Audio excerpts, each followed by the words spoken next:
Je vous adresse mes sincères salutations en ce sabbat matin. Nous sommes heureux d'être là. Dieu également est heureux que vous soyez là. Pendant que vous prenez place, je vais vous demander de vous préparer à chanter les paroles du cantique 25. Les paroles du cantique 25, et nous allons le faire debout et donner gloire à l'Éternel. Et qu'un cantique solennel de nos cœurs monte à son trône. Nous chantons debout, s'il vous plaît.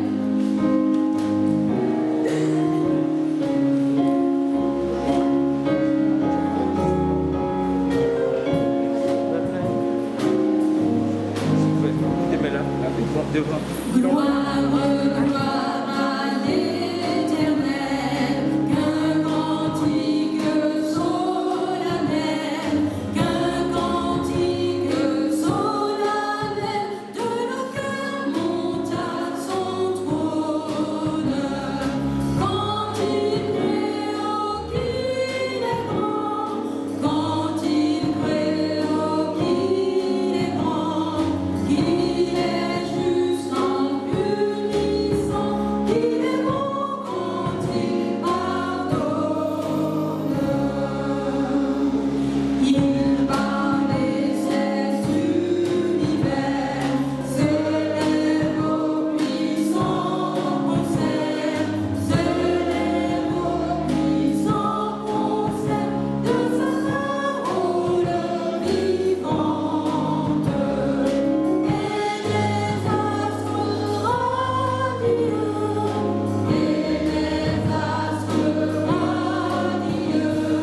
sa main jette dans les cieux la poussière étincelante.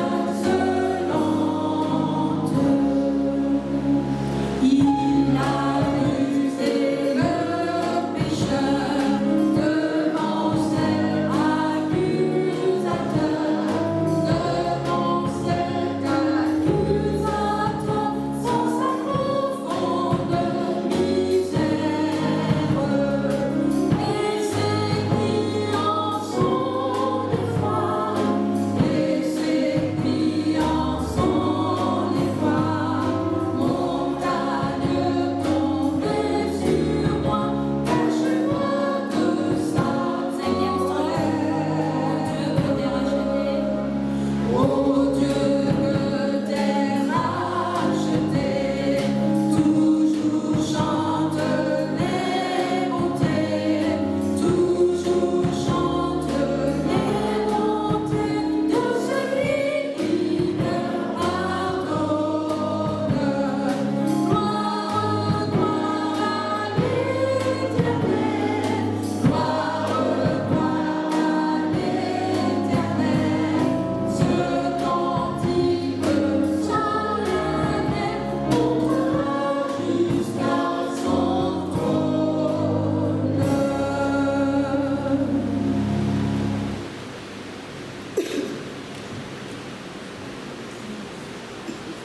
Chers frères et sœurs, chers amis visiteurs, nous vous souhaitons une cordiale et chaleureuse bienvenue.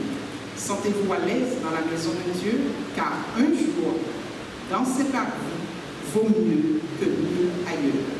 Je vous invite à vous prosterner pour la prière.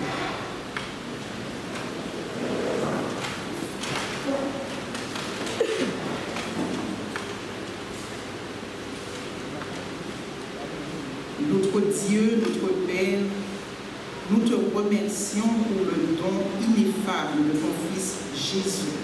Un enfant nous est donné, un Fils nous est né. Et ce Fils a grandi, est allé jusqu'à la croix, est devenu péché pour nous, a ressenti ce que nous, en tant que pécheurs, nous devrions éprouver. Cette angoisse, cette agonie suprême, c'est pour moi, c'est pour chacun de nous dans la salle. Que ton nom soit exalté en ce jour à cause de ce don ineffable et que toutes les paroles qui seront prononcées par tes serviteurs soit loin de ton esprit. Assiste-nous, nous te prions, dans le doux nom de Jésus et pour ta gloire. Amen.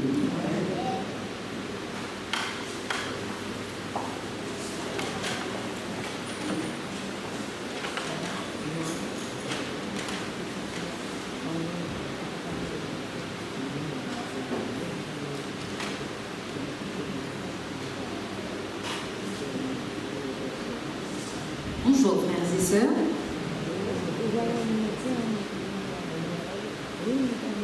Alors ce matin c'est le sabbat c'est le 13e sabbat. Le sabbat qui a le thème du discipulat avec le titre Les nouveaux croyants. Au reste, fortifiez-vous dans le Seigneur et par sa force toute puissante. Éphésiens 6, verset 10. L'école du sabbat doit travailler en confirmant les nouveaux croyants dans la foi. Elle doit pour cela établir 3 principes. Donc le premier principe est reconnaître le prix d'une âme élevée. Dans Luc 15, cette haute valeur est illustrée par 3 paraboles.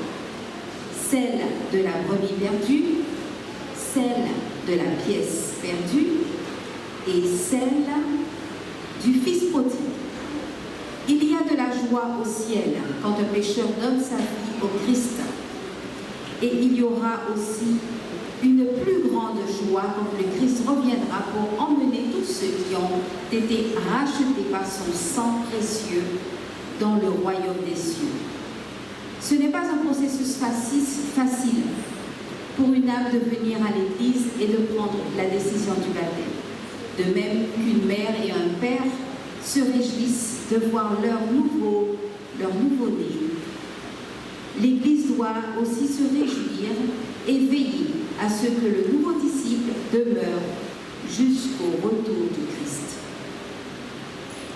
Le deuxième principe est être vigilant parce que nous sommes sur un champ de bataille.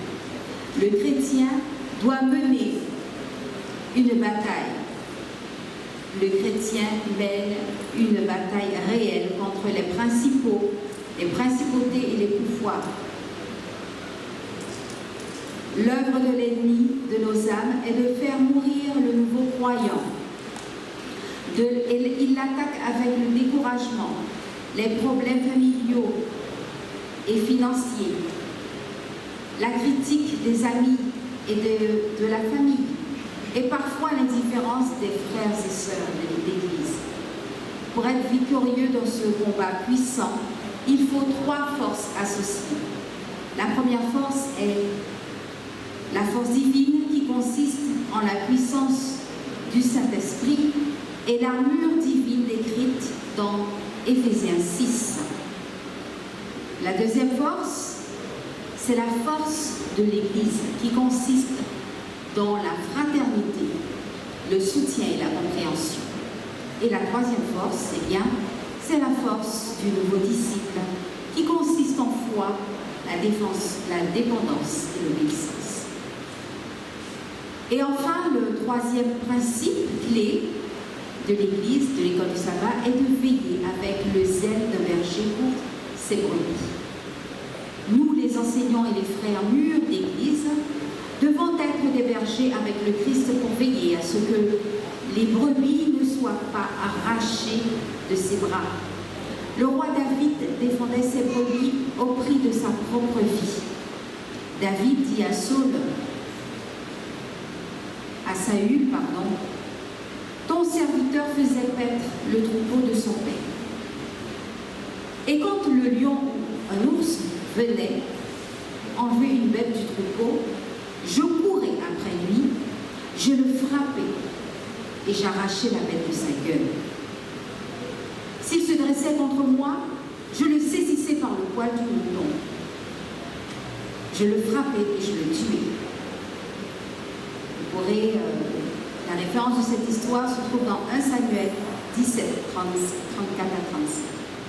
C'est pourquoi toute école du sabbat doit garantir que chaque nouveau croyant est un frère aîné responsable de son bien-être est le guide d'études quotidiennes de la Bible et est un petit groupe qui l'implique dans la prière, l'étude de la Bible et le témoignage.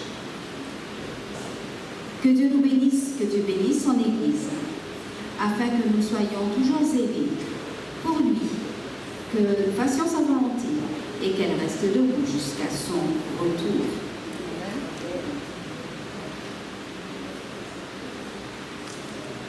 Le récit missionnaire a pour titre ce matin « Une vie dirigée ». L'offrande du 13e sabbat est réservée à la division de l'Asie du Sud. Je vous invite donc tout de suite à écouter ce récit par projection, qui nous sera projeté.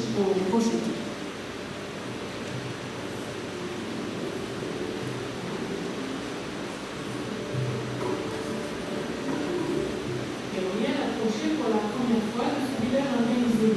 Il ne savait pas du tout ce qu'il allait y trouver, mais il avait entendu une petite voix insistante qui lui disait d'y aller.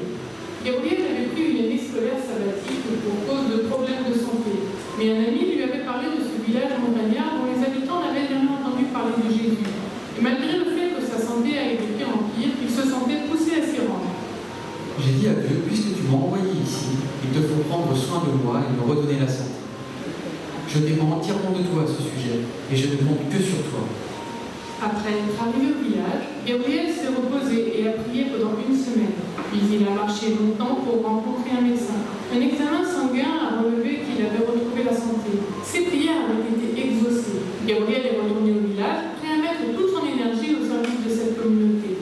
Mais rapidement, il a pris conscience des défis auxquels il était confronté. Il faisait froid à cause de l'altitude, il devait grimper pour se procurer de l'eau, et les villageois n'avaient aucune notion des principes de base de la santé. Voyez cet enfant, son visage est si sale et il joue dans la boue. Là, vous voyez de nombreuses blessures. Je ne sais pas si avec des médicaments je pourrais l'aider. Il a si froid, il fait si froid ici. Bien que Gabriel ait obtenu la permission des responsables du village, beaucoup s'opposaient à sa présence. Mais les enfants l'aimaient. Il n'y avait pas d'école, aussi Gabriel a-t-il transformé son logement en classe. La plupart d'entre eux commencent à écrire. Ils savent déjà comment écrire A, B, C, D, et ils savent lire. Certains savent écrire de 1 à 100 et épeler aussi. Il aura été très difficile de m'accepter. Cela a pris presque 4 mois pour que nous devenions amis. J'ai vraiment été très heureux quand ils ont fini par m'accepter en tant que villageois. Les villageois ont commencé à m'inviter et à passer du temps avec lui. Ils coupent de la banane. Nous mangerons des fleurs de banane ce soir. Nous avons peu d'argent et n'avons pas de légumes. Aussi, nous allons manger de la banane. Rapidement, Gabriel a pu leur parler des principes de santé. Il leur arrivait même de parler de foi de temps en temps. Quand ils ont commencé à me demander « Qu'est-ce qui, dans votre vie, vous rend si heureux ?» j'ai pu leur parler de l'amour de Jésus. Les villageois aiment l'entendre parler de son espérance en Jésus. C'était un concept libérateur dont ils n'avaient jamais entendu parler. Beaucoup d'entre eux ont accepté Jésus et ont commencé à se réunir le sabbat. Cela ouvrait des portes merveilleuses. Mais parfois, Gabriel était encore découragé. Il se sentait très seul. Un moyen de sortir était d'aller de temps en temps au magasin voisin. Mais là aussi, il rencontrait des difficultés. Ils fumaient, même les femmes. Je ne pouvais plus supporter cette odeur. Mais il fallait que je m'adapte. Je ne sais pas. Parfois, je me demandais pourquoi Dieu m'envoyait ici, dans un tel endroit. C'était un champ missionnaire. Mais Gabriel n'a jamais abandonné.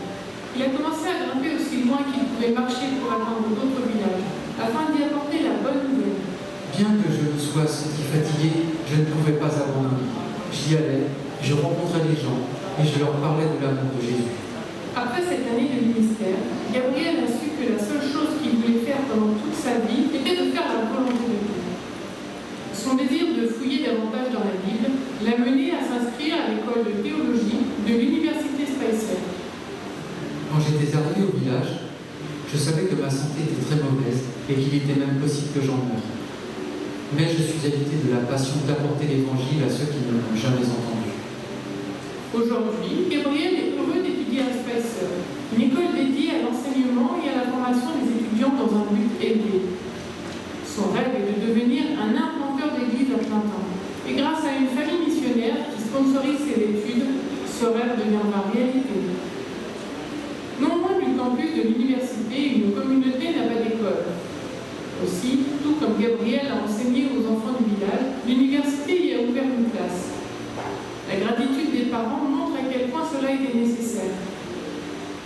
Ce trimestre, une partie des offrandes du 13e sabbat soutiendra la construction d'un bâtiment scolaire dans cette communauté. Nous vous demandons de prier pour cette opportunité toute proche de l'université.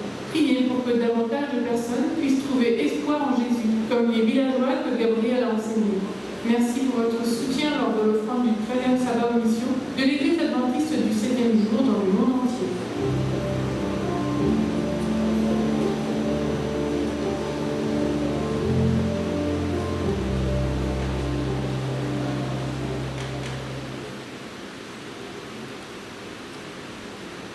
Prions donc pour nos frères de l'Asie du Sud, afin que l'Évangile soit propagé comme l'Éternel nous le demande.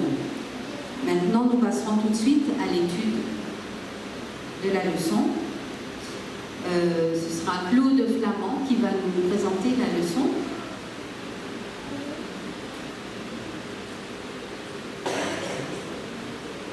Cette leçon a pour titre « Le ciel, l'éducation et les apprentissages dans l'éternité ».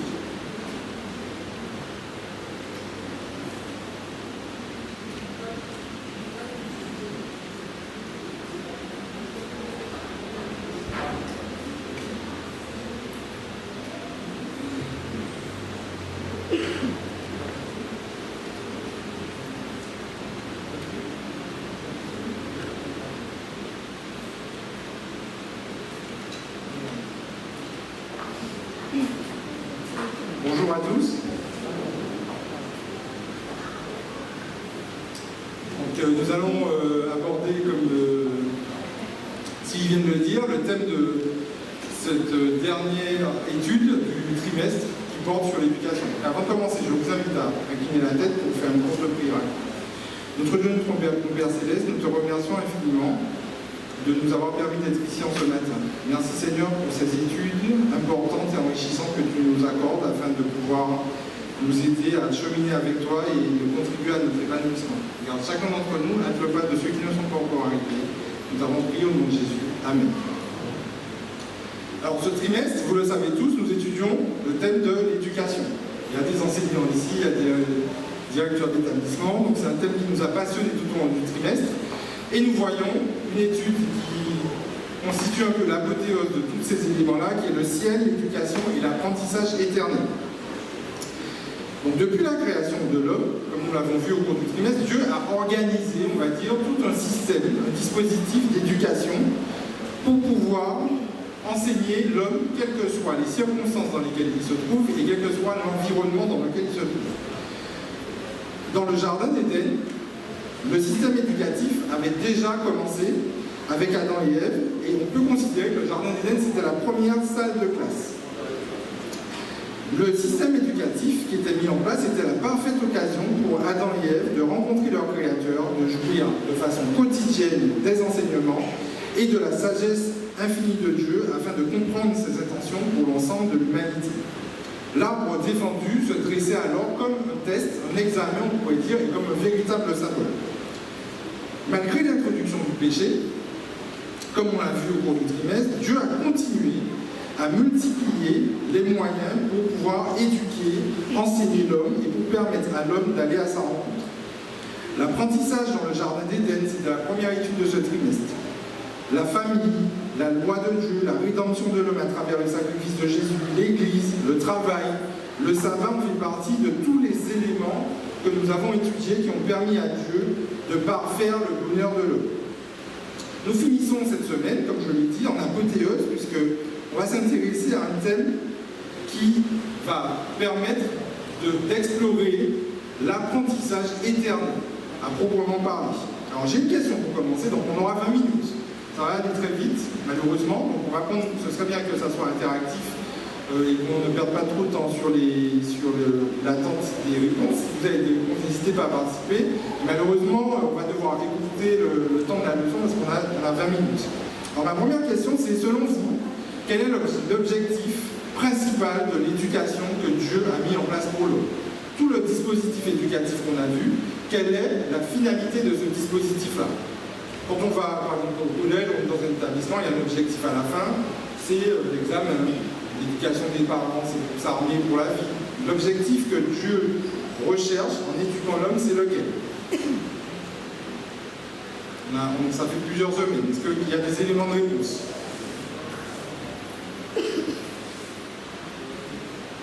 Je ne pourrais pas attendre trop longtemps. Parce que... oui, alors.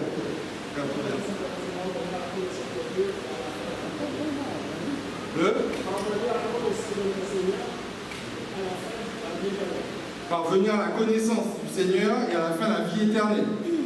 D'accord? Patrick, il y a une autre.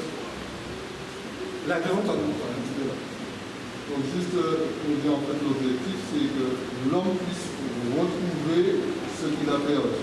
C'est-à-dire retrouver le caractère de Dieu, revivre ça. C'est ce qu'il a perdu. Donc en fait, tout le système éducatif que Dieu va mettre en place, ce serait pour que l'homme puisse retourner à l'état, à l'état naturel du monde. D'accord, merci. Troisième, merci beaucoup. Troisième intervention.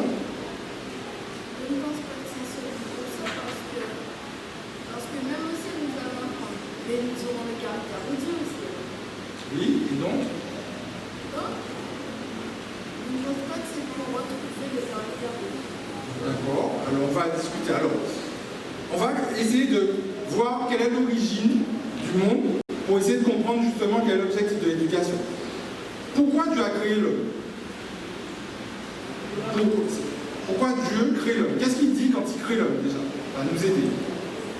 C'est très court, hein, c'est très rapide le moment où il crée l'homme. Il dit, faisons l'homme à notre image. D'accord? C'est tout ce qu'on sait dans le processus de création. Mais c'est très important parce que ça nous permet de comprendre pourquoi Dieu crée l'homme. Dieu crée l'homme pour être le reflet de l'image de Dieu, le reflet de la gloire de Dieu, pour glorifier Dieu. Et pour être le reflet de l'image de Dieu, il faut être en parfaite communion avec Dieu. Il faut que l'homme accueille la présence de Dieu en permanence. Et ça, c'était le but de Dieu à l'origine. Et je rejoins Patrick quand il dit qu'il faut rétablir, le système éducatif est là pour rétablir ce qui était prévu à l'origine. Ce qui était prévu à l'origine, c'est que l'homme demeure en permanence en présence de Dieu. Et qu'il soit influencé par le caractère de Dieu, par la présence, par la communion qu'il a avec Dieu. C'était ça l'objectif initial. Donc quand on a compris ça, on comprend que tout le système éducatif n'est pas là seulement pour nous préparer pour la vie éternelle maintenant, mais tout le système éducatif prévu depuis l'origine de la création est fait pour que l'homme vive en présence de Dieu. C'est ça l'objectif, et c'est là qu'on voit qu'il y a un apprentissage éternel, parce que indépendamment de la période historique dans laquelle on va se trouver, même s'il est vrai que maintenant, par exemple, on va se préparer pour la vie éternelle, etc., indépendamment de la période historique, l'éducation que Dieu va mettre en place pour l'homme est faite pour qu'il vive en communion avec l'homme. Et le corps de l'homme sera un véritable temple de la présence de Dieu. Ce matin, on a eu l'occasion de discuter du tabernacle que ça va représenter. La présence de Dieu, après, normalement, elle est dans l'homme, directement. C'était ça qui était prévu à l'origine.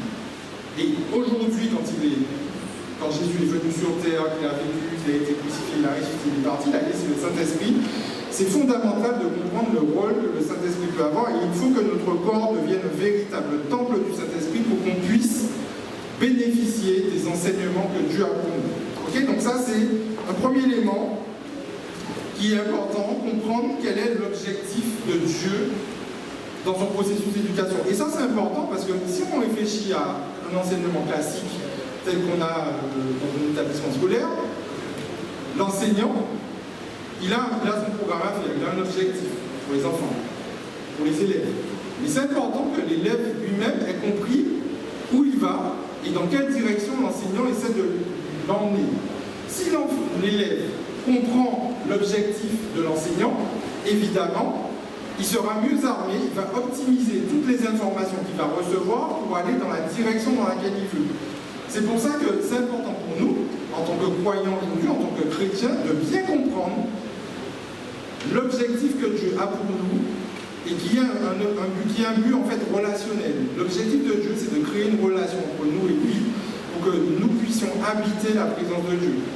C'est leur foi. Une autre intervention, et puis on va passer à un deuxième aspect de l'étude. J'aime bien le terme que tu as employé, comprendre. Il est important justement que nous comprenions à travers la croix de Jésus, son sacrifice, ce qu'il a représenté dans toute sa plénitude, non pas en énumérant ce que Jésus lui-même est devenu pour que nous puissions adhérer à ce plan. Sans cette compréhension de l'œuvre de la rédemption au calvaire particulièrement, eh bien, nous passons à côté. Nous pouvons tout connaître sur Jésus, connaître toutes les doctrines, mais si nous n'avons pas compris à quelle valeur nous avons été rachetés, il n'y aura aucun déclic. La parole de Dieu le dit, et c'est pourquoi il dit, celui qui voit et qui croit en mon Fils, je le ressusciterai.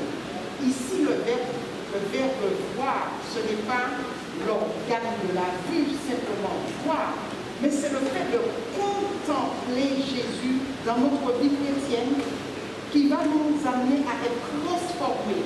Car dans le plan du salut, Dieu a prévu où et comment la transformation va se faire. Nous avons besoin de le comprendre en tant que peuple qui va affronter la puissance des ténèbres, car ce sont des démons que nous allons faire face. Et si nous n'avons pas compris le sens de la croix, ce qui a été fait pour nous, la croix n'est pas historique, il est, mais il est passé, présent, futur, puisque dans l'éternité, nous aurons cette science à étudier.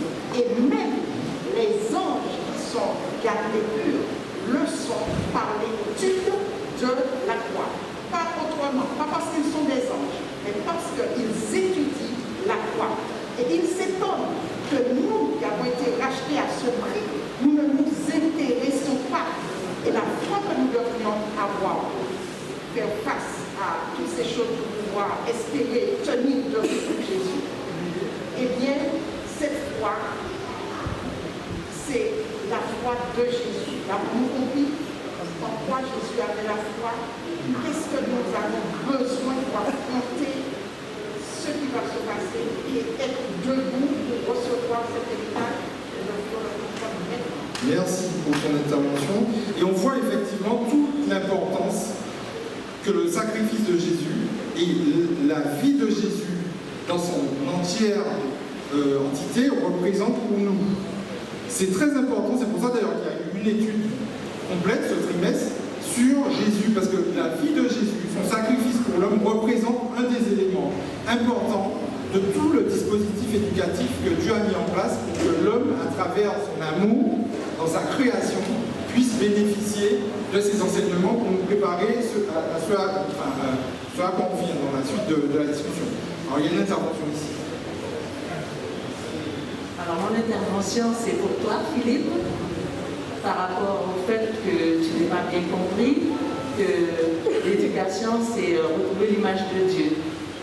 Tu sais, l'éducation se fait en plusieurs parties, on peut dire. Elle va commencer sur terre, mais ne s'achève pas sur terre. Tu vois, elle va se poursuivre dans l'éternité. Et nous allons encore apprendre beaucoup de choses concernant Dieu dans l'éternité. Et puisque Dieu est éternel, l'éducation, elle aussi, elle va se faire éternellement. Et le début, c'est sur la terre et la suite dans l'éternité. Voilà. Merci Daniela. Alors j'aimerais revenir sur un point que la sœur Bafo a évoqué. Quand elle parlait de foi, la confiance en Dieu est un élément fondamental pour pouvoir bénéficier des enseignements éducatifs. Quand vous êtes dans un rapport d'enseignant à enseigner, si l'élève qui est censé être enseigné n'a pas confiance dans l'enseignant, s'il n'a pas d'esprit de débutant, qui lui permet de croire que ce que l'enseignant va dire, c'est ce qu'il faut faire, et c'est l'apprentissage dont il bénéficie qui est important, il ne va pas pouvoir optimiser l'apprentissage, les méthodes qu'il va recevoir.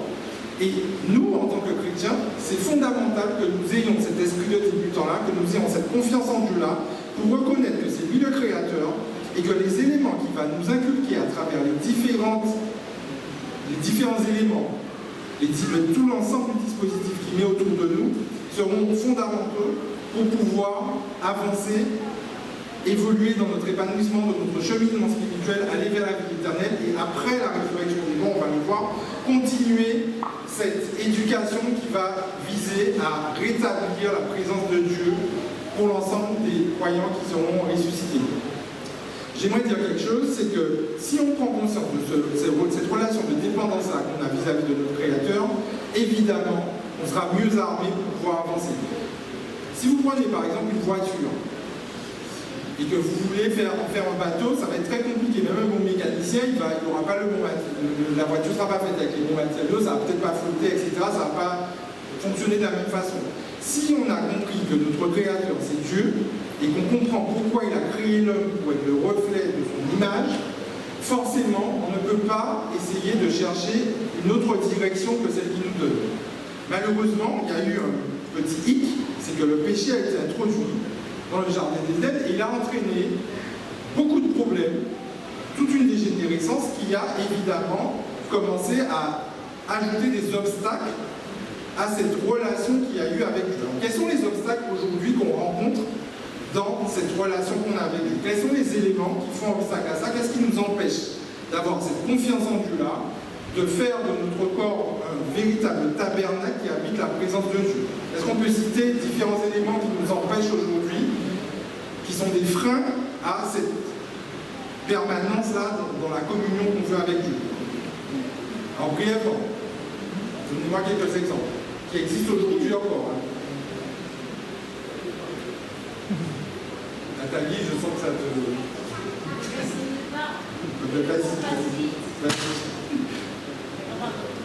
En fait, ce sont toutes les activités quotidiennes qui nous happent, qui nous préoccupent, les soucis de la vie quotidienne, genre alors pour énumérer le travail, la famille, les conflits humains, sociaux, professionnels, voilà.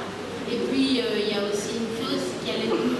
Parce que tout à l'heure tu disais que effectivement nous sommes créés pour être à l'image de Dieu. Aujourd'hui, l'œuvre du chrétien, enfin la mission du chrétien, c'est de restaurer cette image de Dieu en lui. Mais ce serait tellement facile. Et justement, si nous pédons, c'est parce que nous ne sommes pas seuls, nous avons un ennemi qui est plus puissant que nous. La seule parade que nous avons, nous, c'est effectivement la protection divine. Mais donc l'ennemi s'infiltre partout. Je finis, parce que d'autres personnes en parlaient aussi. Cette idée, cette pensée me rappelle dans la lecture d'Ellen White, où elle disait qu'au moment de la persécution des chrétiens, lorsque l'ennemi avait considéré que le sang qui coulait, plutôt que de dissuader les autres, les encourageait à se convertir, à ce moment-là, il avait changé de stratégie. Et sa stratégie avait été de pervertir dans l'Église, en fait. Donc de mettre la zizanie dans l'Église. Aujourd'hui, ça se voit encore avec tous les courants différents qu'il y a de spiritualité, donc on les connaît. Des groupes communautaires, que je ne vais pas citer, qui ont des philosophies qui se rapprochent fortement de la philosophie de la Bible, hein, des croyances de la Bible. Et tout ça, ça fait une confusion dans la tête des gens parce qu'ils se disent qu'on n'a pas besoin de croire en Dieu pour être comme ça. Et au final, ça revient encore à l'idée de l'ennemi qui consiste à faire croire aux hommes qu'ils n'ont pas besoin de Dieu et qu'ils peuvent être des dieux eux-mêmes. Merci Nathalie. Alors il y a Tania au fond, que je viens de reconnaître d'ailleurs. Et venue Tania, ça me fait plaisir de te voir, et puis après Patrick. Effectivement, et j'aimerais, en attendant qu'Anthony amène le micro, ce qui est intéressant aussi de voir, c'est que Dieu utilise différents éléments, on l'a vu tout au long de ce trimestre, pour pouvoir éduquer l'homme. Satan va utiliser aussi différents éléments pour pouvoir éloigner l'homme justement de ce plan d'éducation-là. Et en fonction de l'individu, de sa sensibilité, de sa philosophie de vie, etc., il va utiliser différents moyens pour pouvoir mettre des freins, des obstacles entre cette relation-là. Tania. Alors, moi je voulais dire par rapport à ce que tu avais dit tout à l'heure également, Dieu a commencé l'éducation à la création. Dès la création, il avait déjà établi une base. Parce que Dieu a créé l'homme après toute la création. Donc Dieu l'a mis dans un cadre. Et effectivement, lorsque tu poses la question à savoir qu'est-ce qui fait que nous nous éloignons, par exemple, eh bien, comme tu le disais aussi tout à l'heure, l'éducateur, c'est le pédagogue. Il donne un enseignement. Mais l'enseignement, il faut que l'élève veuille bien le recevoir. Dieu nous a donné, Dieu nous éduque, il nous donne un enseignement. Mais c'est à nous de vouloir l'accepter pour qu'il puisse nous conduire là où il veut exactement que nous allions. Alors, qu'est-ce qui nous empêche aujourd'hui, effectivement, de recevoir totalement, pleinement cette éducation? Eh bien, c'est nous-mêmes. Exactement. C'est nous-mêmes. Parce que qu'est-ce qui s'est passé? Adam et Ève ont fait le choix de la liberté, la leur. Dieu leur a donné, effectivement, ils ont le choix. Et nous aussi, nous faisons notre choix dans notre vie. Dans cette éducation qui est longue, qui commence maintenant et qui se poursuivra certes, l'homme a le libre arbitre.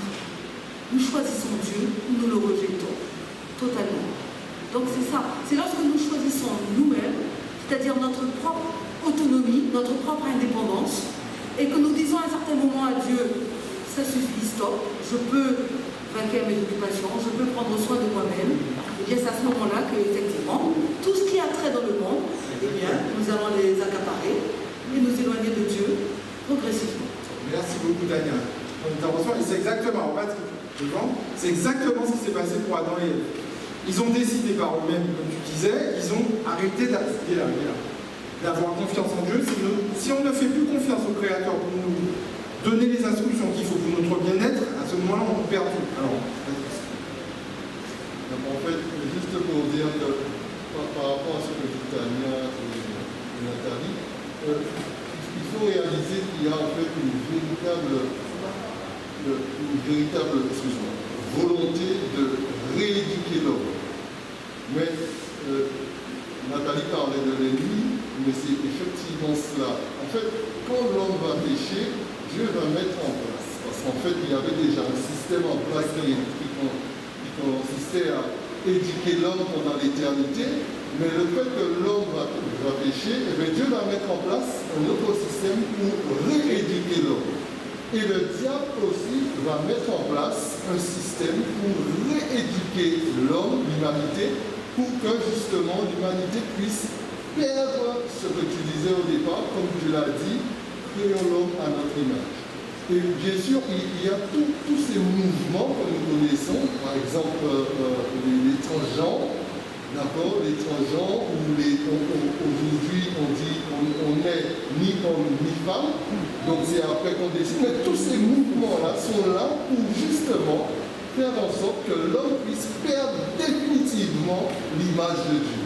Donc il y a véritablement une rééducation, notamment par la drogue, l'alcool et tout ce que nous connaissons, qui fait que finalement, eh bien, on ne va plus retrouver l'image de Dieu en l'homme. Et Madame Foros disait, pour répondre à l'enfant tout à l'heure, effectivement, il disait, sa question était légitime, il disait, mais si l'homme arrive, lorsque l'homme sera sauvé, pourquoi il aura besoin de continuer encore à être éduqué? Mais la Bible dit que quand l'homme va être sauvé, il va être sauvé dans sa stature qu'il a aujourd'hui. Donc il ne sera pas encore parfait. Et c'est pour ça que l'éducation va continuer. D'accord? Et Madame Foros parlait de l'éducation éternelle, effectivement. Donc en fait, ce qu'on doit comprendre, c'est qu'il y a vraiment un combat. Un combat qui fait que Dieu veut rééduquer l'homme pour qu'il puisse arriver à retrouver l'image de Dieu en lui, et Satan aussi met en place toute espèce de choses pour rééduquer l'homme, pour que l'homme puisse perdre définitivement l'image de Dieu. Merci Patrick. Je prends une dernière intervention sur cette partie. Il nous reste 5 minutes. Je viens de me faire signe, alors ici là. Bien. Non, derrière. Derrière, il y a une papier. Je pense que dans cette entreprise que nous avons, et depuis quelques années déjà, l'ennemi pour nous éloigner des commandements issus de l'éducation initiale de Dieu a mis tout le paquet. Et moi je pense que bien sûr tout ce qui a été dit est très vrai, mais c'est sur le plaisir de la chair, le plaisir de ce monde fortement déployé en ce moment, et également sur l'obéissance l'obéissance aux traditions et aux coutumes de ce monde, que l'ennemi met sa force, et c'est cela qui peut nous éloigner de l'éducation de Dieu. Ok, merci. Alors, on va avancer, je suis désolé. On avance sur un autre aspect qui est abordé dans cette semaine. Il me fait signe qu'il nous reste très peu de temps. Alors, un autre élément qu'on a abordé cette semaine, qui fait partie du système éducatif, c'est l'espérance que nous avons en tant que chrétiens, que croyants, en tant qu'Église adventiste également, sur la destinée des morts en Christ. Donc, on va faire rapidement. L'Église adventiste attend par définition le retour du Christ, et elle a pour croyance principale que tout comme Jésus a été ressuscité des morts, les croyants ressusciteront également au dernier jour. Jean 6, verset 40 nous dit « La volonté de mon Père, c'est que quiconque voit le Fils et croit en lui ait la vie éternelle, et je le ressusciterai au dernier jour. » On peut vous dire la même chose dans 1 Thessaloniciens 4, verset 14 à 18. On va aller au verset 17 directement. Ensuite, nous les vivants qui serons restés, nous serons tous enlevés avec eux sur les nuées à la rencontre du Seigneur dans les airs, et ainsi nous serons toujours avec le Seigneur. Donc on voit vraiment que l'espérance des morts en Christ fait partie d'un élément très important. On n'a pas le temps de montrer dans tous les détails, mais il fait partie, dans la période dans laquelle on vit actuellement, d'un élément très important pour bénéficier justement de cette rééducation que Dieu essaie de mettre en place continuellement avec l'homme. Et puis le dernier aspect qu'on a vu cette semaine, et là il faut malheureusement finir, c'est vraiment ce qui va se passer après la résurrection, justement dans le ciel et dans l'au-delà. Et on va continuer, ça rejoint un peu la remarque de Philippe, on va continuer à bénéficier des enseignements que Dieu avait déjà prévus pour Adam et Ève. Parce qu'Adam et Ève, avant qu'ils pêchent, ils avaient déjà tout un système éducatif qui était prévu pour eux de façon avec une durée indéterminée. D'accord? Ce n'était pas prévu qu'ils aient une éducation qui soit limitée juste au moment avant la chute et qui continue. S'ils n'avaient pas péché, ils auraient continué à bénéficier de façon perpétuelle des enseignements que Dieu avait pour nous. Et c'est exactement ce à quoi nous nous attendons après la résurrection des morts en Christ. Nous allons avoir une éternité qui va nous permettre de continuer à bénéficier de cet enseignement. Alors il y avait une remarque, je ne sais pas si c'était en lien avec ce qu'on dit là, ou avant. Tu veux intervenir toujours? Alors deux remarques rapides. Deux remarques rapides, lui et Sœur Balfour, et après on conclut. Je suis désolé, c'est rapide. Hein. Je voudrais tout simplement enchaîner par rapport à ce que la dame a souligné tout à l'heure. Le problème de l'être humain, c'est la désobéissance. C'est la désobéissance qui est le principal obstacle justement au système éducatif que Dieu a mis en place pour le salut justement de l'homme. Donc l'homme a désobéi, par conséquent, cela nous a freinés. Et autre problème qu'il faut souligner, c'est le problème de la fraternité. Fraternisation, donc l'homme a tout perdu, cela nous a tout à fait dénaturé. Donc le chrétien doit justement faire un retour aux anciens sentiers. Alors il convient de retourner aux anciens sentiers et cela nous permettra de retrouver ce qu'on a perdu. D'accord, merci beaucoup. Bon, je suis désolé, il y aura plus d'intervention sur ma feuille de fond tout à l'heure. En tout cas, dans Apocalypse 21, pour conclure, la vision de Jean nous donne un aperçu de ce nouveau ciel, de cette nouvelle terre qui a été préparée pour nous. Dans Apocalypse 21, verset 4, il dit « Puis je vis un nouveau ciel, une nouvelle terre, car le premier ciel et la première terre avaient disparu et la mer n'existait plus. Je vis descendre du ciel, d'auprès de Dieu, la ville sainte, la nouvelle Jérusalem, préparée comme une mariée. » Au verset 4, verset 3, j'entendis une voix forte venant du ciel qui disait « Voici le tabernacle de Dieu parmi les hommes, il habitera avec eux, ils seront son peuple, et Dieu lui-même sera avec eux, il essuiera toute larme de leurs yeux, la mort ne sera plus, il n'y aura plus de deuil, ni cri, ni douleur, car ce qui existait avant a disparu. » Et c'est vraiment cette espérance-là que nous devons avoir, pour pouvoir aller vers l'école de l'au-delà, continuer à bénéficier de cet enseignement éducatif qui était prévu depuis l'origine du monde et qui va encore perpétuer. C'est vraiment l'apprentissage éternel dont il était fait mention. Donc, étudions, cherchons à nous rappeler quel était l'objectif de notre création, de notre existence, être le reflet de l'image de Dieu, le reflet de sa gloire, et glorifions Dieu à travers nos vies pour que nous fassions partie du terrestre qui sera là à la résurrection et qui va pouvoir bénéficier de l'apprentissage éternel. Merci beaucoup de votre attention. Je suis désolé d'avoir pas pu prendre toutes les interventions. Le temps est limité avec les deux services, mais en tout cas, je vous fais confiance pour continuer à étudier. Donc, la semaine prochaine, nous partons sur une nouvelle série d'études. Donc, bonne étude à tous.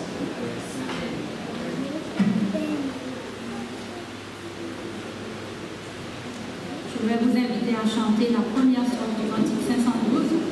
Si vous voulez bien vous tenir debout, afin de changer un petit peu de position. 512, voir mon sauveur face à face. Nous chanterons juste la première strophe et le refrain.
Notre dernière école du sabbat de l'année 2020 s'achève. Je me remercie Dieu de nous avoir conduits jusqu'ici et d'avoir béni l'Église. Que Dieu nous continue à nous bénir et dirige l'Église des Armentiers pour l'éternité. Je vous souhaite donc une bonne semaine d'études et un bon sabbat. Amen.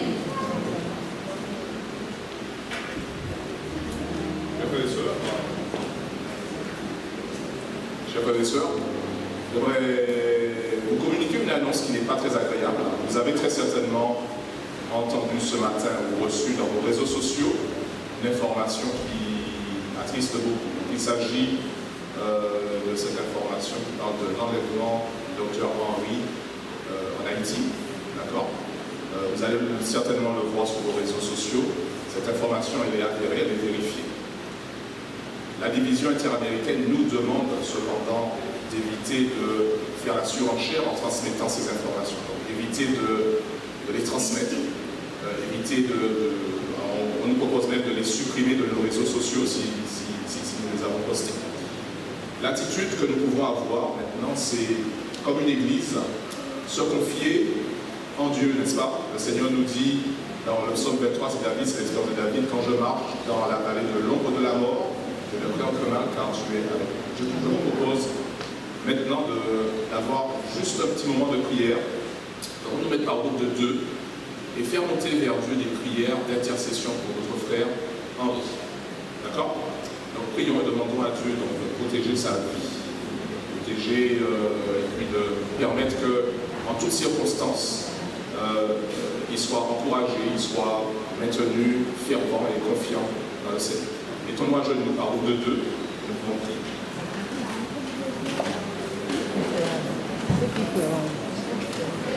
C'est qui fait Henri?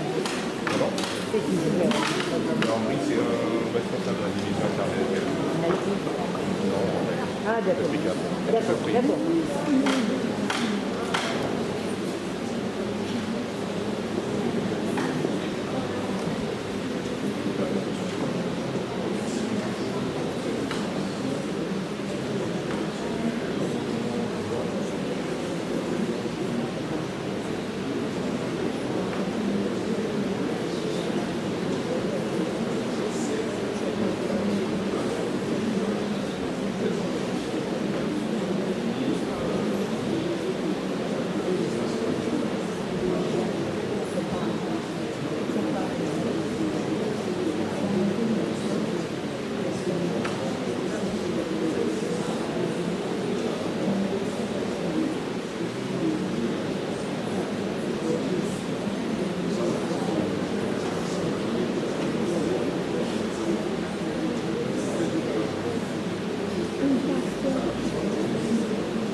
que ces bureaux seront fermés au public du mercredi 30 décembre 2020 à midi jusqu'au vendredi 8 janvier 2021 inclus. Et la réouverture va se faire le lundi 11 janvier 2021 à partir de 8h30. La mission également nous demande de rester vigilants et mobilisés dans la lutte contre la transmission de la COVID-19. Elle nous invite aussi à continuer à appliquer le protocole sanitaire dans nos églises et partout où nous nous trouvons. Évangélisation, nous venons de vivre une aventure extraordinaire qui prendra fin ce dimanche soir avec les conférences en ligne, le pouvoir de l'espérance.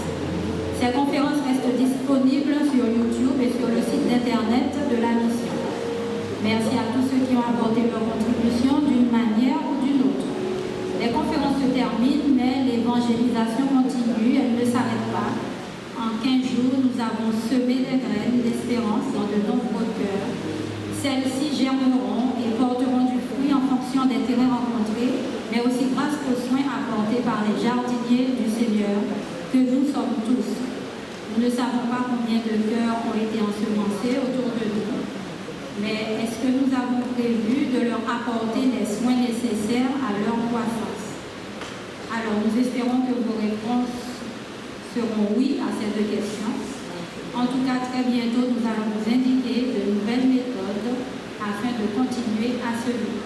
Ce mois adventiste, c'est aujourd'hui que nous passons à la distribution des 2000 colis alimentaires pour l'opération Lueur d'Espoir. Ce samedi, donc, 26 décembre, nous allons sur tout le territoire guyanais distribuer aux familles défavorisées ces colis alimentaires. La librairie nous annonce que les questionnaires de l'école du sabbat du premier trimestre ne sont pas encore disponibles dû au mouvement de grève des employés du port durant la première quinzaine du mois de décembre. Les responsables de l'école du sabbat seront donc contactés dès que les questionnaires seront en notre possession. La librairie aussi nous annonce sa fermeture au public à compter du 30 décembre à 14h jusqu'au 8 janvier inclus. Elle va réouvrir ses portes le 11 janvier 2021 selon les horaires suivants: lundi, mardi, jeudi de 9h à 16h et mercredi et vendredi de 9h à 14h. Nous vous rappelons notre rencontre pour les études bibliques cet après-midi ici même de 16h30 à 17h30. Faisons des plans pour amener nos amis et surtout les amis qui ont pu assister à la conférence en ligne tenue par pasteur Tony Gély. Donc cet après-midi de 16h30 à 17h30. Pour l'instant, je vais vous inviter à vous tenir debout et nous allons accueillir les officiers pour cette deuxième partie.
notre Dieu, notre hommage avec les paroles du cantique 106.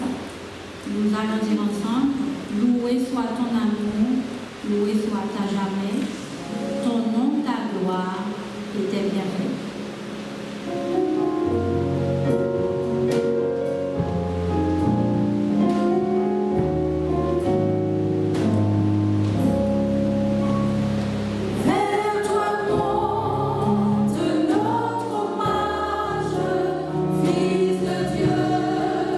Puissant sauveur, qui demeure dans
dans notre vie.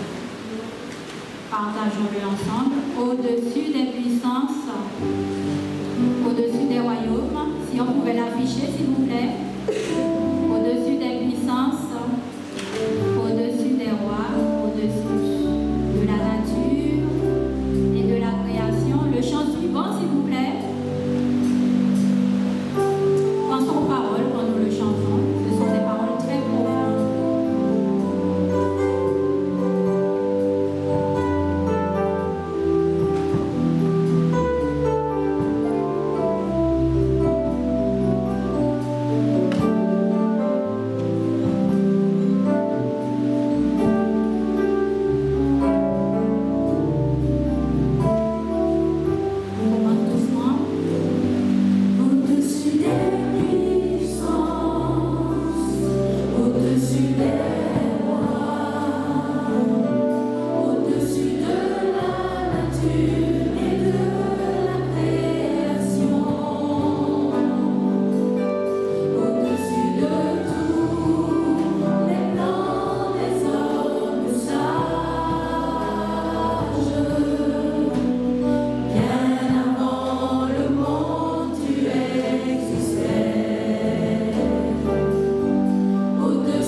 Voici, bénissez l'Éternel, vous tous serviteurs de l'Éternel, qui vous tenez dans la maison de l'Éternel. Élevez vos mains vers le sanctuaire et bénissez l'Éternel. Que l'Éternel te bénisse, lui qui a fait les cieux et la terre. Nous allons nous prosterner pour la prière. Nous voici devant toi.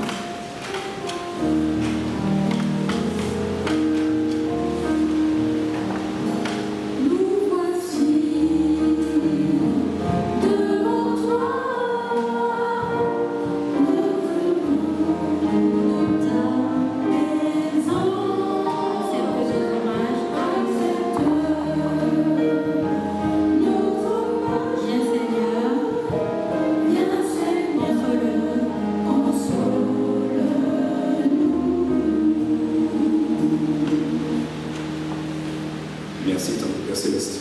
Merci pour toutes tes bontés envers nous.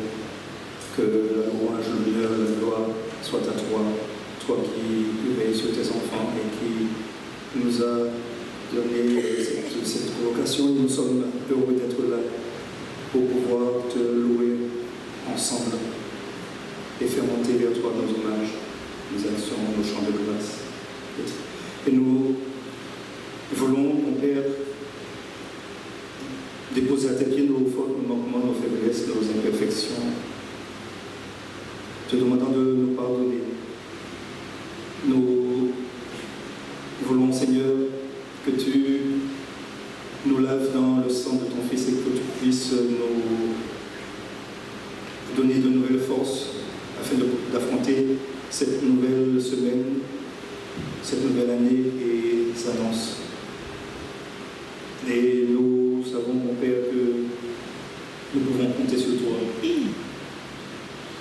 Nous voulons pour cela te prier pour nos frères et sœurs qui sont malades, ceux qui souffrent, ceux qui sont éprouvés, ceux qui ne travaillent pas, qui voudraient, Seigneur, subvenir à leur famille, aux besoins de leur famille. Nous voulons te prier, Seigneur, pour notre frère et sa fille qui se retrouvent dans cette situation, Seigneur. Nous savons et nous comptons sur toi parce que tu as déjà opéré bien des miracles et nous savons, Seigneur, que tu peux envoyer tes anges pour les délivrer de la même façon que les soldats ont fui devant la tombe lorsque tes anges ont apparu. Eh bien, Seigneur, nous savons que de la même façon, tu peux faire en sorte que notre frère et sa fille puissent être délivrés. Nous avons confiance en toi, nous avons foi en toi et nous savons que tu es grand, que ta volonté soit faite. Nous voulons, mon Père, te demander de te présenter le pasteur qui va nous parler de ta part ce matin et lui donner, Seigneur, la force, la puissance afin de pouvoir délivrer ce message. Permets que ce message soit de nature à nous transporter à toi et qu'il puisse nous aider à combler nos lacunes et nous ouvrir vers cette espérance bénie. Nous te demandons, Seigneur, d'accepter l'offrande que nous te présentons en ce matin. Daigne permettre qu'il puisse servir à l'avancement de ta cause et que beaucoup puissent se donner à toi avant qu'il ne soit trop tard.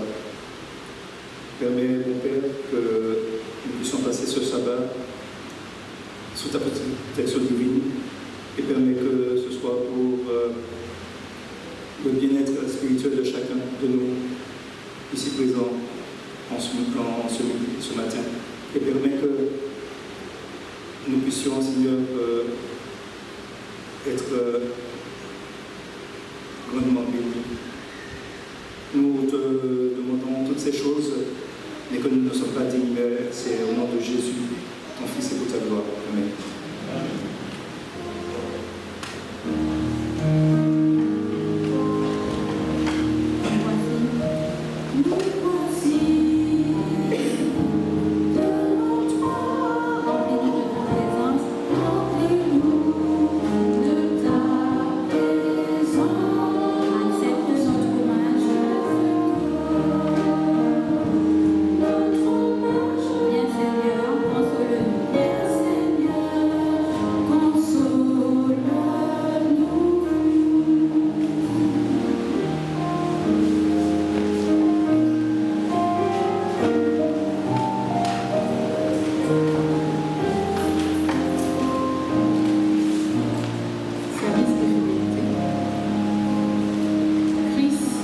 est notre seul vrai modèle et chacun devrait s'exercer à l'imiter dans ce Dieu. Nous sommes oubliés avec le Christ ou avec l'ennemi. Ou nous amassons avec Jésus ou nous dispersons. Nous sommes chrétiens de tout notre cœur ou nous ne le sommes pas du tout. J'ai lu dans Témoignages pour l'Église, volume 1, page 24. Pendant la collecte, les Jacques sont priés de passer, recueillir la dîme des offrandes. Ensemble, nous allons chanter le chant approprié.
Bien, chers frères et sœurs et amis venus de partout, bonjour. Comment allez-vous? Ce soir, nous sommes heureux et fiers d'être en la présence de l'Éternel, notre Dieu, notre Créateur, pour l'adorer en esprit et en vérité. Amen. Amen. Je sois heureux. Savez-vous, chers frères et sœurs, que nous servons un Dieu vivant? Il est tout puissant, il est merveilleux. Nous n'avons rien à craindre. Il est au contrôle de tout. Et s'il est avec nous, s'il est au contrôle de tout, nous savons que nous avons déjà la victoire. Mais simplement, nous vous demandons de continuer à nous confier en lui et en lui seul à le suivre, à le servir jusqu'à la fin. Nous sommes au dernier sabbat de l'année de 2020, n'est-ce pas? Certainement, si je vous demande quels seraient vos sujets, quelles seraient les raisons pour lesquelles présenter à Dieu un signe de reconnaissance pour tout ce qu'il a fait, tout ce qu'il a fait pour vous, pour nous au cours de cette année.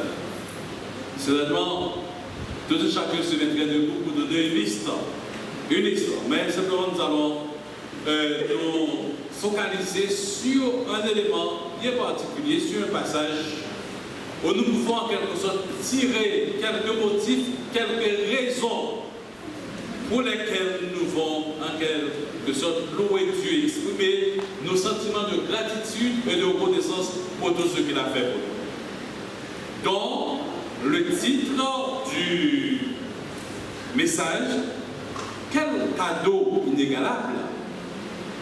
Quel cadeau inégalable! Prions. Notre Père qui est aux cieux, merci encore une fois pour la joie que tu nous donnes d'être dans ta maison pour entendre ta voix parler à notre cœur. Veuille de ta grâce infinie nous dépouiller du vieil homme, l'homme charnel, l'homme d'iniquité, et que ta parole, Seigneur, à nous transmettre, puisse nous parvenir sans altération aucune. Sois avec chacun de nous, Seigneur. Accorde-nous, Seigneur, la présence constante et permanente de ton esprit. Pense-nous, Seigneur, l'effusion de ton esprit comme cela a été pour les apôtres de la chambre haute, et que nous puissions faire provision pour le royaume éternel. Qu'il en soit ainsi au nom de Jésus pour sa gloire. Amen. Quel cadeau inégalable! Si je vous demande, quel cadeau avez-vous déjà reçu en cette fin d'année, ou en particulier toute cette période de festivité de Noël? Certainement, certains diraient oui, j'ai reçu des cadeaux. D'autres diraient non. Mais si je vous pose la question, quelle estimation que vous me donniez pour les tels cadeaux reçus? Certainement, vous diriez ceci, vous diriez cela. Quel coût, quelle estimation que coûte ce cadeau? Mais je voudrais vous dire en ce matin, chers frères et sœurs, la Bible, la parole de Dieu, nous présente, nous donne, nous présente un cadeau inégalable, un cadeau incomparable. Mais juste avant, comme j'ai parlé que certains ont reçu des souvenirs, des cadeaux pour la période de Noël, et attirer votre attention, comme je l'ai fait ce matin au premier culte, de faire attention aux ambiances liées aux festivités de la nativité, de la Noël. C'est une période au cours de laquelle on se fait plaisir, une période pour s'offrir des cadeaux, une période au cours de laquelle les commerçants tirent peut-être le chiffre d'affaires, une période également que je dirais aussi très parlante, puisque nous allons dire quelques mots un peu plus tard sur le sujet de la naissance de Jésus. Cependant, pour nous chrétiens, nous devons être prudents à ces festivités, à ces manifestations, car il y a des risques. Je dis bien, il y a des risques. Des risques, puisque nous avons peut-être reçu quelques informations par des membres de cette église, par des adhérents de la communauté des amandiers, mais ailleurs qui sont sortis de certaines familles pendant la période un peu, que je dirais, sourde. Ils ont bu, ils ont fait, n'est-ce pas, des choses qui ont déplu Dieu. Donc nous sommes des exemples, nous sommes des modèles, nous sommes des témoins en toutes choses. Donc nous devons, tout ce que nous faisons, tout ce que nous réalisons, nous devons tout faire pour la gloire de Dieu. Et la parole de Dieu est claire à ce sujet avec l'apôtre Paul, soit que nous mangions, soit que nous buvions, soit que nous fassions quelque autre chose. Qu'est-ce que nous devons faire? Nous devons tout faire pour la gloire de Dieu. Nous devons être des témoins partout, en quelque sorte, nous passons. Ces risques, ces festivités de la Noël ne viennent pas de Dieu. Et je voudrais, en quelque sorte, vous inviter à prendre votre Bible. Nous allons lire un passage nous allons simplement nous arrêter sur un verset lequel se trouve dans Sophonie chapitre 3, le verset 17. Sophonie chapitre 3, le verset 17. Dans ce verset, ensemble avec moi, nous allons relever les motifs, les raisons pour lesquelles nous devons exprimer notre reconnaissance à Dieu pour cette fin d'année. Que nous dit ce passage? Quelqu'un voudrait-il les reprendre, s'il vous plaît? Sophonie, chapitre 3, verset 17. Puis-je vous entendre? Un lecteur, un adorateur, ok? Comme le héros qui sort, il fera de toi sa plus grande joie. Il gardera le silence dans son amour. Il n'aura pour toi de transport des terres. Ok, merci. En un premier temps, merci pour cette première lecture. Mais de la version Martin, je lis aussi: l'Éternel, ton Dieu, est au milieu de toi. Croyez-vous que Dieu est au milieu de nous, chers frères et sœurs? Le croyez-vous? Je voudrais bien vous entendre, puisque nous rendons témoignage. Nous voulons exprimer d'une manière simple et claire nos sentiments de reconnaissance à Dieu. Nous croyons que Dieu est de nous, c'est vrai? Il est au milieu de nous. Deuxièmement, il est dit, le Tout-Puissant te délivrera, quelles que soient les chaînes emprises. Les ravisseurs font parler d'eux, mais il est capable de te délivrer. Il est capable de nous délivrer. Il se réjouit à cause de toi d'une grande joie.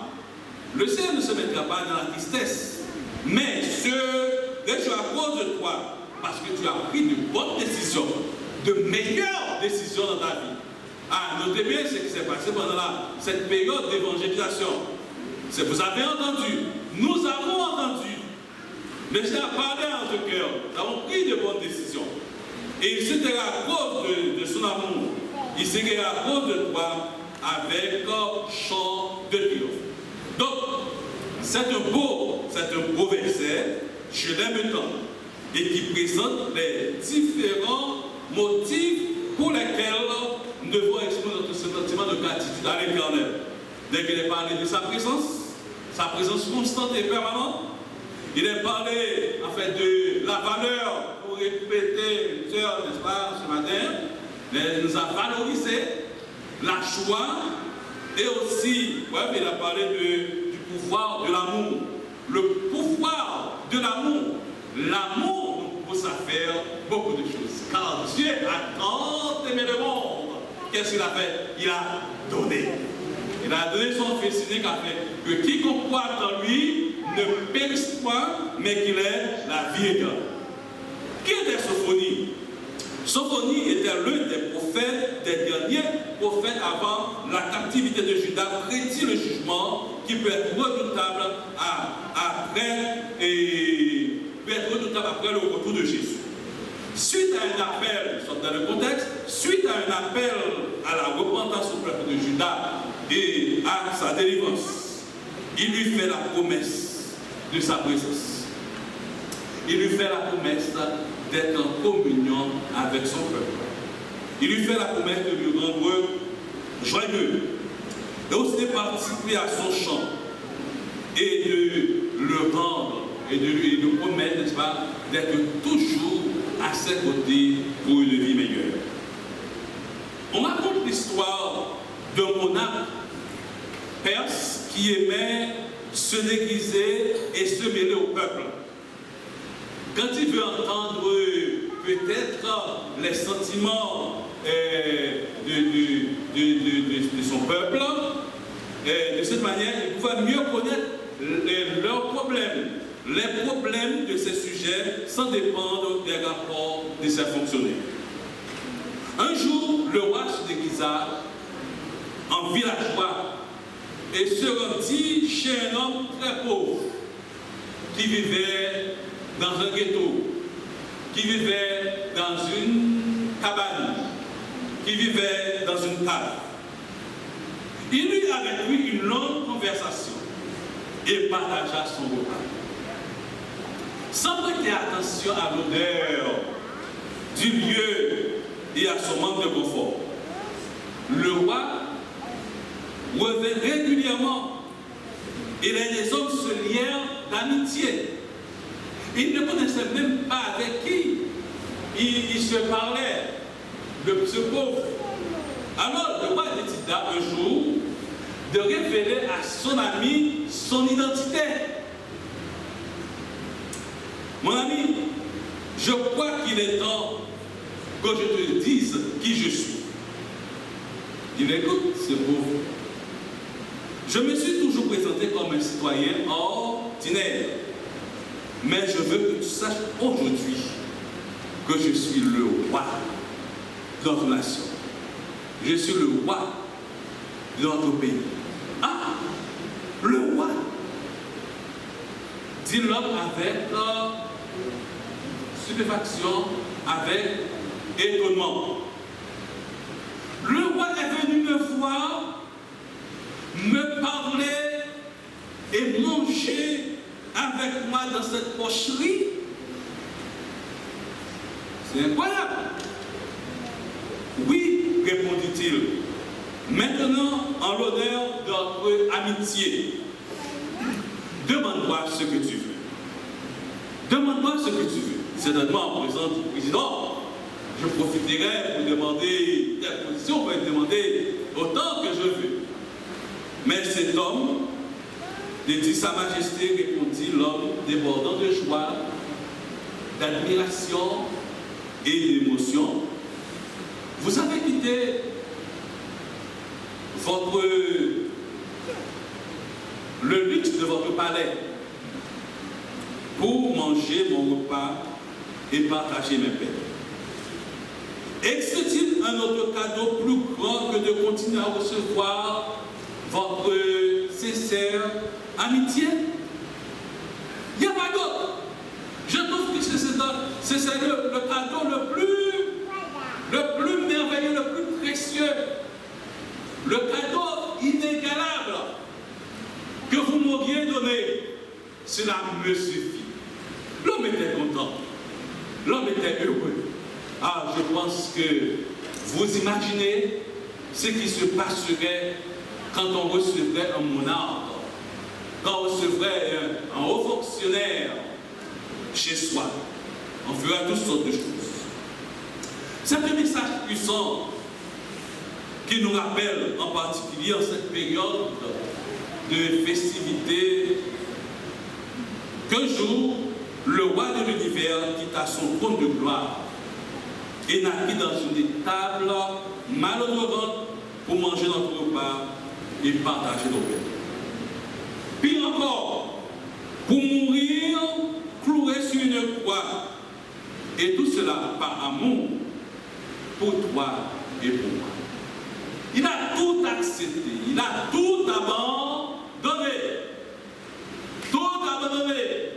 Comme nous avions peut-être exprimé de manière saine dans le chant que nous avons exécuté avec les chants. Il a tout abandonné. Il a tout laissé pour toi et moi pour venir sur une terre maudite, pécher dans une poche, là où nous sommes, pour habiter, pour cohabiter avec nous. William Melbosa, dans son livre de méditation, Un cœur joyeux est un bon remède, déclare, j'ai tiré cette citation, pour la majorité des chrétiens, Noël est source de réjouissance. Oui, avons dit, la fête du 25 décembre célèbre la naissance de Jésus, une occasion également pour méditer sur la naissance de Jésus. Et ceci est devenu une coutume populaire depuis le 4e siècle notre ère. Et comme ne pas être une source de réjouissance, si sur les collines de Bethléem, les anges ont annoncé une bonne nouvelle, une nouvelle extraordinaire. Dans Luc chapitre 2, le verset 11, où il est dit aujourd'hui, dans la ville de David, il vous a né un sauveur, qui est Christ, qui est le Christ, le Seigneur. Il a conclu que ce serait vraiment le cadeau le plus merveilleux, le cadeau inégalable de voir le Fils de Dieu prendre naissance dans une étable. Nous avons l'habitude, c'est d'échanger des cadeaux en cette période. Nous partageons, nous remettons, c'est très bien, un signe d'affection et même d'affection et d'estime. Et quelle merveilleuse occasion pour offrir nos meilleurs cadeaux à Dieu dans la personne des pauvres et des souffrants. Nous profitons toujours de cette occasion.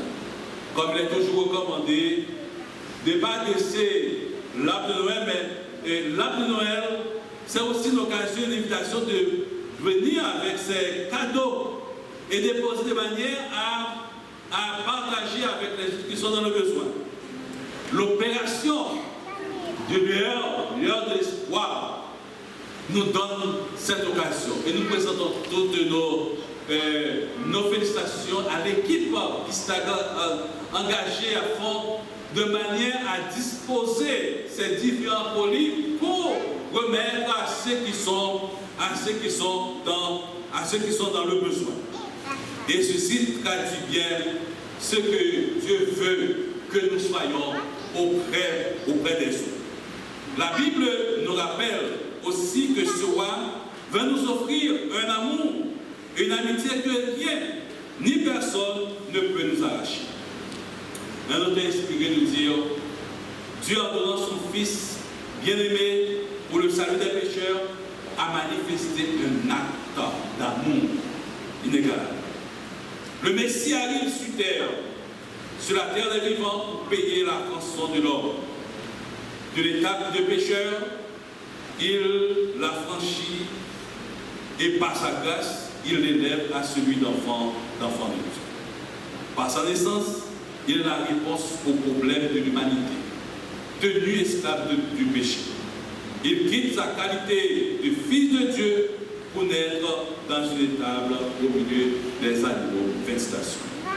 Oui, cette promesse de restauration, comme nous l'avons lu dans Sophonie, chapitre 3, le verset 17, ce que Dieu promet de faire, de nous restaurer et de nous donner une vie meilleure. Nous comprenons certes que l'année de 2020 n'a pas été une année facile. Elle a été bien une année très difficile. Nous avons connu des hauts et des bas. Mais grâce à Dieu, nous sommes vivants, n'est-ce pas vrai? Nous sommes toujours reconnaissants à l'Éternel. Toujours vous invitant à dire cette déclaration, ces psaumes que nous trouvons au psaume 103, verset 1 à 4. Psaume 103, verset 1 à 4, où le psalmiste, avec le psalmiste, nous pouvons en quelque sorte le dire, mon âme bénit l'Éternel. Que tout ce qui est en moi bénisse son Saint-Nom. Mon âme bénit l'Éternel et n'oublie aucun de ses méfaits. C'est lui qui pardonne toutes tes iniquités, qui guérit toutes tes maladies, celui qui délivre ta vie de la force, qui te porte de bonté et de miséricorde. Bénissons l'Éternel, que notre âme loue l'Éternel, bénisse le nom de l'Éternel pour le don d'Emmanuel, pour le don de son Fils. Vous savez, nous sommes bien si nous avons de telles espérances, c'est grâce à ce don merveilleux. Que notre âme loue l'Éternel, bénisse l'Éternel, parce qu'il a conservé la vie à notre âme. Il n'a pas permis que notre pied chancelât. Que notre âme bénisse le nom de l'Éternel, puisqu'il nous a révélé les mystères de son royaume et d'être du nombre de ses enfants. Que notre âme bénisse le nom de l'Éternel pour sa protection. Que notre âme bénisse le nom de l'Éternel pour la victoire qu'il nous a donnée. Que le nom de l'Éternel soit béni. Que le nom de l'Éternel soit exalté, soit remercié. Nous voulons terminer d'en voir maintenant que nous sommes tous appelés à être fidèles et obéissants dans les derniers jours. une fidélité et une obéissance qui résultent de l'assurance de ce que Christ a fait pour nous. Chers frères et sœurs, pour terminer, mes amis, Jésus revient bientôt. Jésus revient bientôt pour nous apporter le cadeau encore plus merveilleux, le cadeau inégalable. Donc pour cela, je voudrais vous demander une chose, laquelle se trouve dans Apocalypse chapitre 2, verset 10, dernière partie où il est dit « Sois fidèle jusqu'à la mort, et je te donnerai la couronne de vie. Je te donnerai la couronne de gloire, la couronne d'immortalité. » Dieu veut que nous soyons fidèles. Sois fidèle. Nous ne savons pas à quel moment il arrivera. Que rien en ce moment ne vous fasse regarder en arrière. Mais il nous demande d'avoir les yeux fixés sur lui et d'être fidèle jusqu'à la fin. N'aimeriez-vous pas, chers frères et sœurs, recevoir ces cadeaux inégalables, ce beau cadeau que le Seigneur réserve pour chacun de nous? Si vous le souhaitez, voulez-vous le manifester du Seigneur? Je le veux. En levant la main, amen, gloire à Dieu. Que le Seigneur, dans sa grâce infinie, vous bénisse, vous fortifie, vous aide à marcher fidèlement avec lui jusqu'à ce qu'il revienne, qu'il vous bénisse abondamment. Amen.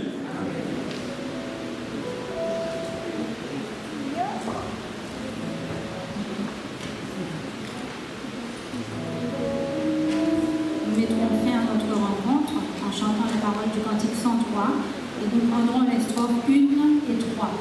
Nous allons le faire debout.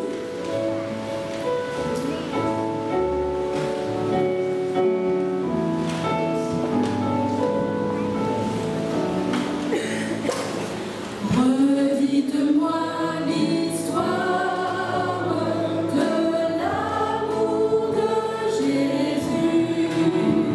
Parlez-moi de la gloire qu'il promet aux élus. J'ai besoin qu'on m'instruise, car je suis ignorant, car Christ en me conduise comme un petit enfant. Redites-moi l'histoire, redites-moi l'histoire, redites-moi l'histoire de l'amour de Jésus. Troisième. Redites-moi l'histoire de mon divin Sauveur. C'est lui dont la victoire a franchi le pécheur. Ce glorieux message, oh redites-le-moi, lorsque je perds courage, lorsque faiblit ma foi. Redites-moi l'histoire, redites-moi l'histoire, redites-moi l'histoire de l'amour de Jésus. Que l'Éternel soit loué, exalté, remercié pour son amour merveilleux manifesté envers nos pauvres pécheurs. Alors que je vous invite, Seigneur, à redire l'histoire en tout temps et en toutes circonstances en attendant son avènement. Ce que nous voulons en cet instant te demander, au nom de Père Céleste, c'est d'être toujours avec nous. Dans notre vie personnelle, dans notre vie familiale, dans notre vie ecclésiale, sociale, partout où nous passons, afin d'être gardés et protégés par toi. Sois avec Seigneur ton Église, que tu connais très bien, composée d'enfants, jeunes, adultes, pères et mères, et les dirigeants. Nous voulons, Seigneur, te présenter l'équipe dirigeante. Continue, Seigneur, à bénir chaque membre de cette équipe. Et prends soin de nous. Vers autant de Père Céleste, nous unir tous, nous fortifier et nous aider, Seigneur, à marcher avec toi jusqu'à la fin. Veille tant de ta main bénie, Seigneur, sur les autres qui sont avec nous là où se trouvent. Veuille intervenir, Seigneur, dans la vie, Seigneur, de ton serviteur, sa fille, et de permettre, le Père Céleste, que nous puissions recevoir davantage de bénédiction, d'assurance de ta présence, de ta puissance dans notre vie, et que nous puissions continuer par témoigner jusqu'à ce que tu reviennes. Et maintenant, veuille de ta grâce infinie dans son amour, répandre ta bénédiction, ta grâce, ta paix sur chacun de nous, au nom de Jésus et pour sa gloire. Amen.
Donc nous souhaitons à chacun de vous, bien-aimés frères et sœurs, chers amis, de très bonnes fêtes de fin d'année et aussi bonne année et que le Seigneur vous bénisse abondamment.